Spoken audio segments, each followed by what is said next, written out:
Efirdə Telegrafın 15:00-a olan xəbər buraxılışıdır. Günün bu saata olan mühüm xəbərlərini təqdim edirik. Naxçıvana dəmir yolu xəttinin açılacağı tarix bəlli oldu. Paşinyan elan etdi. Ermənistan razılaşdı. Azərbaycandan kəmərlər çəkiləcək. Ermənistan-Türkiyə sərhəddi açılır. Prezidentin Qazaxıstan səfəri. Bakı və Astana strateji tərəfdaşlığı belə gücləndirir. Siyasi baxımdan biz Naxçıvan Muxtar Respublikasından Azərbaycanın materik hissəsinə və geriyə Ermənistan ərazisindən tranziti təmin edə bilərik. Lakin texniki cəhətdən infrastrukturun olmaması səbəbindən hələ buna hazır deyilik. Bunu Ermənistanın baş naziri Nikol Paşinyan Gürcüstanda keçirilən İpək Yolu konfransı zamanı deyib. Siyasi baxımdan biz Türkiyə ilə Naxçıvan Muxtar Respublikası arasında, eləcə də Türkiyə ilə Azərbaycanın materik hissəsi arasında dəmir yolu tranzitini təmin etməyə də hazırıq. Lakin bu hissələrdə dəmir yolu təmir və yenidən qurma tələb edir. Əminəm ki, texniki məsələlər 2-3 il ərzində öz həllini tapacaq, Paşinyan bildirib. Ermənistanla Türkiyə arasında dialoq, Ermənistanla Azərbaycan arasında yaradılmış sülh, trip layihəsi, Gürcüstan və İranın region ölkələri ilə mehriban qonşuluq münasibətləri Cənubi Qafqazı şimal-cənub və şimal-qərb istiqamətlərində ən cəlbedici tranzit marşrutuna çevirəcək.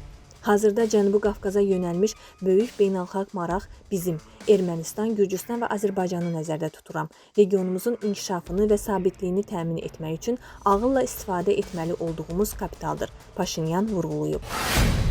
Gələcəkdə Azərbaycandan Naxçıvana, eləcə də Azərbaycan-Ermənistan-Türkiyə marşrutu ilə Ermənistan ərazisindən boru kəmərləri və elektrik xətləri çəkiləcək. Bu barədə Ermənistanın baş naziri Nikol Paşinyan bildirib. Ermənistan hökumətinin başçısı həmçinin bəyan edib ki, Yerevan bugündən yük maşınlarının Türkiyədən Azərbaycana və geriyə Ermənistan ərazisindən tranzitini təmin etməyə təkcə siyasi deyil, həm də texniki cəhətdən hazırdır. Bundan əvvəl Paşinyan yük tranzitinə qoşulan məhdudiyyətləri aradan qaldırdığına görə Azərbaycan prezidenti İlham Əliyevə təşəkkür etmişdi. Yaxın vaxtlarda Ermənistan-Türkiyə sərhəddi açıla bilər. Bu barədə Ermənistan baş naziri Nikol Paşinyan məlumat verib. Yaxın vaxtlarda Ermənistan-Türkiyə sərhədinin açılışı ola bilər. Uzun müddətdir bu istiqamətdə işləyirdik. Artıq hər şey hazırdır, o bildirib. Prezident İlham Əliyevlə Prezident Qasım-Comart Toqayev bu ay ərzində 3-cü dəfə görüşdü. 6-7 oktyabr tarixlərində Türk Dövlətləri Təşkilatının Qəbələ zirvəsində bir araya gəldilər. Oktyabrın 10-da iki ölkə prezidenti MDB dövlət başçılarının düşənbədə keçirilən sammiti çərçivəsində görüşdü və 3-cü görüş Astanada baş tutdu. İntensiv təmaslar Azərbaycan-Qazaxıstan münasibətlərinin yüksək səviyyəsinin təzahürüdür. Prezident İlham Əliyevin Qazaxıstana dövlət səfəri hava limanında şəxsən Prezident Toqayev tərəfindən qarşılanması, eləcə də görüşlər zamanı Azərbaycan liderinə görkəmli lider kimi müraciət etməsi də həm Azərbaycan liderinin nüfuzunu, həm də iki tərəfli münasibətləri özündə əks etdirən mənzərə idi.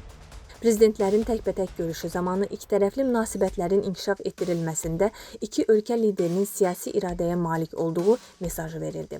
Toqayev bəyan etdi ki, Qazaxıstan və Azərbaycan təkcə dost dövlətlər deyil, həm də qardaş xalqlar və millətlərdir. Ona görə də sizin ölkənizlə çoxşaxəli əməkdaşlığın inkişafı bizim üçün böyük prioritetdir. Üstəlik, Azərbaycan sizin güclü liderliyinizlə öz mövqeylərini xeyli möhkəmləndirib, beynəlxalq arenada nüfuzu artırıb və dünyanın sizə aid hissəsində regional güc kimi çox mühüm rol oynayır. İqtisadi, ticari əməkdaşlığın, hətta siyasi tərəfdaşlığın inkişaf etdirilməsi də bizim üçün təxirə salınmaz və çox mühüm vəzifədir. Azərbaycan və Qazaxıstanın həm iki tərəfli, həm də regional müstəvidə yeni hədəfləri var. İki tərəfli münasibətlərdə əsas prioritetlərdən biri ticarət dövriyyəsinin tezliklə artırılması, eyni zamanda hərbi müstəvidə əməkdaşlığın gücləndirilməsidir. Regional müstəvidə Bakı və Astana orta dəhliz marşrutunun aktuallığını gücləndirməli, Avrasiyanın nəqliyyat şəbəkəsində önə çıxmalıdır. Prezidentlərin mətbuata birgə bəyanatından məlum oldu ki, səfər zamanı iki ölkə arasında əhəmiyyətli razılaşmalar əldə olunub.